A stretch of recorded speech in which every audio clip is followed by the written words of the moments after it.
হিংসা করে কারো কোনো ক্ষতি হতে আমি দেখি নাই, বরং যে হিংসা করেছে তার ক্ষতি হয়েছে। অহংকার করে কাউকে আসলে ছোট করা যায় নাই, অহংকার করে আমরা নিজেরাই ছোট হয়ে জাহান্নামের দিকে এগিয়ে যাচ্ছি।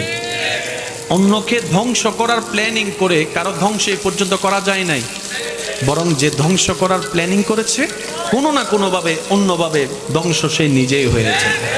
সেজন্য মনে রাখবেন, রব যাকে তুলতে চায় পৃথিবী তাকে নামাতে পারে না। রব যাকে একবার নামাতে চায় পৃথিবী তাকে তুলতে পারে না। সেজন্য উঠতে যদি মন চায় সে রবের দরবারে মাথাটা ঝুঁকাই দেন।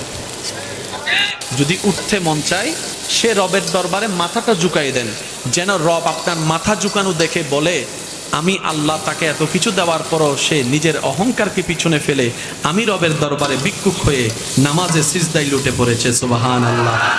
সিজদায় লুটে পড়েছে, কপালটা লাগিয়ে দিয়েছে, যে মাথা সে কারো সামনে নত করতে চায় না, মাথা হেড করতে চায় না, আজকে সে বান্দা কোনো জোরাজুরি ছাড়া আজানের ডাকে সাড়া দিয়ে আমি রবের দরবারে নামাজের মাধ্যমে ঝুঁকে গিয়েছে। ওয়াত ইজ্জু মান্তাসা, আমি আল্লাহ, ওয়াত জিল্লু মান্তাসা, আমি আল্লাহর হাতে। সুতরাং আমি আল্লাহ তাকে দুনিয়াতেও সম্মানী করে দিলাম, আখেরাতেও আমার বান্দাকে সম্মান দান করে দিলাম। সুবহানাল্লাহ।